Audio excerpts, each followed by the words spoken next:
বন্ধুরা, welcome back to my channel. তো আজকেও আমি তোমাদের জন্য একটা লম্বা ভিডিও নিয়ে হাজির হয়েছি ড্রয়িংয়েরই। তো প্রথমে আমি আগে সরি চেয়ে নিচ্ছি, তার কারণ হচ্ছে আমি ড্রয়িংটা করার সময় না মাঝে মাঝে আমার ভিডিওটা অন করতে ভুলে গেছিলাম। তো কিছু কিছু জায়গায় দেখবে আমি কালার অলরেডি হয়ে গেছে, সেই জায়গাটা খুবই সামান্য, সেই একদম পুরো কালারটা করিনি। তো যাই হোক, আমার ভিডিওটা তোমরা পুরোটা দেখো, আর কেমন লাগছে অবশ্যই কমেন্ট করে জানিও। চাইলে তোমরা আমার চ্যানেলটাকে সাবস্ক্রাইব করো, লাইক করো, ঠিক আছে? তো চলো, ফার্স্টে কী করলাম, একটা মাছ আঁকলাম, দেখতেই পাচ্ছ মাছ আঁকছি। আর চাইলে তোমরা আমার সাথে সাথে ড্রয়িংটা করো, দেখো যদি ভালো লাগে অবশ্যই করো। তো যাই হোক, ফার্স্টে মাছ এঁকে নিয়েছি।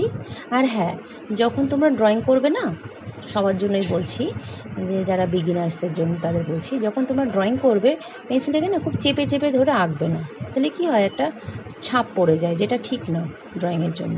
খুব হালকা করে লাইট করে আঁকবে, ওকে? আর পেন্সিলটাকে একটু দূরে ধরার চেষ্টা করবে। কেন দূরে ধরার চেষ্টা করবে? আমরা যদি পেন্সিলটাকে একদম গড়ার দিকে ধরি, মানে নিবের কাছে ধরি, তাহলে ব্যাপারটা কী হবে, তোমার লাইনটা কোথায় যাচ্ছে সেটা তোমরা ফলো করতে পারবে না। তো দূরে ধরলে কী হবে, ওটা ব্যাকা হচ্ছে, সোজা হচ্ছে, যা হচ্ছে সব আমরা বুঝতে পারবো, ওকে? তো সেই জন্য এই ছোটো ছোটো টিপসগুলোকে একটু তোমরা ফলো করো, দেখবে ভালো লাগবে, হ্যাঁ, আর খুব ইজি মনে হবে। তো যাই হোক, এখানে দেখতে পাচ্ছ আমি অলরেডি ভিডিও অন না করে আমি কালার করা স্টার্ট করে দিয়েছিলাম। তো ফার্স্ট আমি এখানে কি করলাম, অরেঞ্জ কালারটা ইউজ করলাম, ওকে? আচ্ছা, তার আরেকটু জিনিস বলে রাখি, তার জন্য আরেকটার জন্য সরি চাইছি, সেটা হচ্ছে কি, আমার ছানাপোনাগুলোর আওয়াজ আসছে, তো তোমরা সেটাকে একটু ইগনোর করে ভিডিওটা দেখো, ওকে? আচ্ছা, দেন কী করলাম, মুখটার কাছে হলো আমি গ্যাম্বোজ ইউ যে ইয়েলোটা রয়েছে সেটা দিলাম। আর এখানে ড্রয়িংটা যখন কালার করবে না, তখন কালারটাকে একদম পাতলা করে গুলে নেবে, হ্যাঁ, মানে একদম গাঢ় যে কালারটা থাকছে অতটা গাঢ় গুলবে না, যতটা সম্ভব পাতলা করে কালারটা একটা প্যালেটে গুলে নেবে। দেন অল্প অল্প অল্প করে ইউজ করো, আর ঘষে ঘষে ঘষে ঘষে কালারটা করবে, তাহলে কী হবে, খাতার ববলিনগুলো উঠে যায়, ওকে? রোয়া রোয়া রোয়া রোয়া উঠে যাবে। তো যতটা সম্ভব কালারটাকে পাতলা করে ইউজ করবে, আর তুলিটাকে আলতো করে ইউজ করে ধরবে। তো চলো, এবার আমার সাথে সাথে করতে থাকো। তো তারপরে কি করলাম, লেজের দিকটা কালার করলাম, যেটা মিডিলে বডির কাছে করলাম অরেঞ্জ মতো, সেটাই আমি আবার করছি। আর ভিডিওটাকে আমি না একদম ফাস্ট করে করিনি, আমি আস্তে আস্তে করে ভিডিওটা দেখাচ্ছি, যাতে তোমাদের বুঝতে সুবিধা হয়, ওকে? তো এটা হলো কালার হলো। দেন দেখো, আবার সেই ভুল করে মানে গ্রিন কালারটা করে দিয়েছি, সেখানেও ভিডিও অন করতে ভুলে গেছিলাম। তো যাই হোক, এখানটায় আমি এই গ্রিনটা ইউজ করেছি, একটু কচি কলা পাতা ধরনের গ্রিনটা। আচ্ছা, তোমাদের আর একটা কথা বলে রাখি, যে এই যে ধরনের ড্রয়িং যেগুলো দেখছো, হ্যাঁ, যে ড্রয়িংটা আমি এখন করছি, তো এই ড্রয়িংটা করার জন্য কিন্তু একটু ধৈর্যের দরকার হবে, মানে অত অধৈর্য হয়ে গেলে কিন্তু তাহলে এই নিখুঁত কাজগুলো হবে না। সবটা জায়গায় মানে কালার যেন কোনোভাবে বাইরে না বেরিয়ে যেতে পারে, সমস্ত ড্রয়িংয়ের ক্ষেত্রে এটা হয়।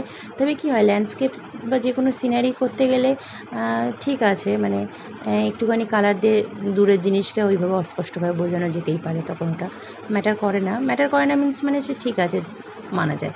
বাট এইগুলো যেহেতু আমার এখানটা এটা মেন ফিগার, ওকে? তাই এই ধরনের ছবিগুলো করতে গেলে অনেকটা একটু ধৈর্য লাগে। তো তোমরা সেইভাবে ধৈর্য ধরেই করো, আর ভিডিওটাকেও তোমরা ধৈর্য ধরেই দেখো, যদি ভালো লাগে তো শেষ পর্যন্ত অবশ্যই দেখো, হ্যাঁ? আর আগামী দিনে যদি এই ধরনের ভিডিও তোমাদের দেখতে আরও ইচ্ছা হয়, তো আমাকে অবশ্যই কমেন্ট করে জানিও, আমি অবশ্যই করব। তো যাই হোক, আমি আস্তে আস্তে কী করলাম, মাছের কালারগুলো কমপ্লিট করে নিলাম। আমি কিন্তু বারবার একই কথা বলেছি, সেটা হচ্ছে কালারটাকে খুব পাতলা করে গুলে নিতে হবে, একটু শুকানোর পরে আরেকটা কোট দেওয়ার। সব সময়ের জন্য যখনই কোনো ড্রয়িং করা হয়, লাইট কালার দিয়ে করাটাই বেটার, তাই না? হট করে যদি আমি আগে থেকে ডিপ করতে থাকি, তাহলে কী হয়, পরবর্তীকালে আমি সেটাকে কিন্তু লাইট করে আনতে সমস্যা হয়ে যাবে। আর যদি লাইটভাবে কালারটা করতে থাকি, তাহলে আমি তার উপরে আবার কালার চাপিয়ে চাপিয়ে আমি ডার্ক করতেই পারি। তো এইটিকে ফলো করো। যাই হোক, আমি কী করলাম, ফুলগুলোকে আমি সমস্ত রেড কালার করে দিলাম, আর খুব ধরে ধরে কালারটা কিন্তু করতে হবে, ফুলের কালার বাইরে চলে গেল সেরকম নয়।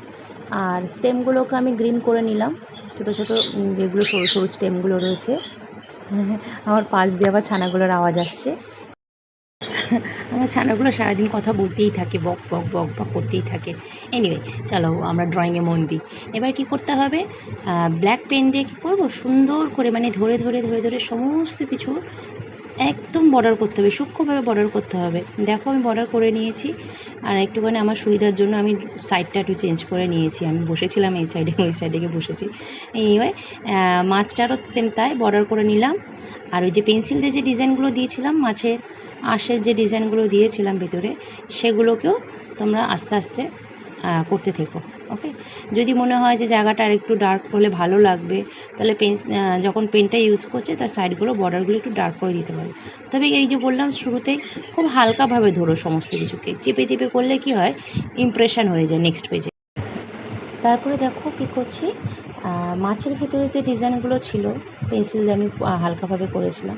হালকা নয়, আমি কি করেছিলাম, আমি এতটাও ডিপ করে আঁকি না, যদিও আমি খুবই লাইট করে আঁকি, যেহেতু ক্যামেরায় ধরা পড়ছে না বলে আমি একটু ডার্ক করে দেখিয়েছি। হ্যাঁ, বাচ্চাদের ছবিগুলো যখন আমি করাই, ছোটো ছোটো মানে একদম কিডস যারা, তাদের জন্য যখন ছবি করে আমি কী করি, ব্ল্যাক কালার দিয়ে আমি একটু বর্ডার করে দিই। ঠিক দেখতে সুন্দর লাগে, অ্যাকচুয়ালি তো ওইভাবে বর্ডার করা হয় উচিত নয়, দেখতে সুন্দর লাগার জন্য আমরা কী হয়, গ্লাস মার্কিং বা স্কেচ পেন এই ধরনের অনেকে ইউজ করান। তো সেই জন্য বাচ্চাদের জন্য ঠিক আছে। বাট যারা একটু বড়, যারা PP2 যারা স্ট্যান্ডার্ডের বা ফার্স্ট ইয়ারের স্ট্যান্ডার্ডের, তারা কিন্তু এই ড্রয়িংগুলো যখন করবে, সুন্দর করে ড্রয়িংটাকে কিন্তু করতে হবে। কোনো চেপে চেপে কালার বা কোনোভাবে চেপে চেপে পেন্সিলটা ইউজ করা, সেগুলোকে অ্যাভয়েড করতে হবে। কেমন? কেননা যখন তুমি কোনো ছবি বা তুমি বা তোমরা যারা আমার ভিডিওগুলো দেখছো, যখনই তোমরা ছবিগুলো আঁকবে, তখন কি হচ্ছে, কালার করার পরেও দেখা যাচ্ছে পেন্সিলের দাগগুলো দেখা যাচ্ছে, কিন্তু সেটা ছবির জন্য সেটা ঠিক নয়। হ্যাঁ, কালার দিয়ে সমস্ত কিছুই কমপ্লিট করতে হবে। তো যাই হোক, কথা বলতে বলতে আমি কি করলাম, মাছের শরীরে যে আঁশের ডিজাইন মতো যেগুলো দিয়েছিলাম সেগুলো করে নিলাম। আর ছোটো ছোটো ছোটো ছোটো যে স্ট্রোকগুলো আমি দিচ্ছি, এটা স্ট্যান্ডিং লাইন মতো, গ্রিন কালারের ওপরে বা অরেঞ্জ কালারের ওপরে, সেইভাবে তোমরা করে নিও।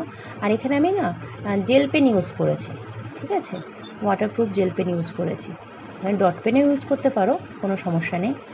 হ্যাঁ, যে আমি যেহেতু মাছটার এই কালার ইউজ করেছি বা ফুলটার এই কালার ইউজ করছি, তোমরা তোমাদের মতো কালার দিয়ে করতেই পারো। কেমন লাগছে অবশ্যই জানিও। তোমরা যদি এই ড্রয়িংটা বাড়িতে করে থাকো আমার এই ভিডিওটা দেখার পরে, তবে কেমন হয়েছে আমাকে তোমাদের এক্সপিরিয়েন্সটা জানিও। ওকে, তো দেখতেই পাচ্ছ কতটা ধৈর্য ধরে ছবিটা করতে হতো, এতগুলো ডট করতে হয়েছে। ওকে, তো এটাই হলো আমার গোটা ছবিটা। তো যদি ছবিটা তোমাদের ভালো লাগে, অবশ্যই আমার চ্যানেলটাকে প্লিজ সাবস্ক্রাইব করো।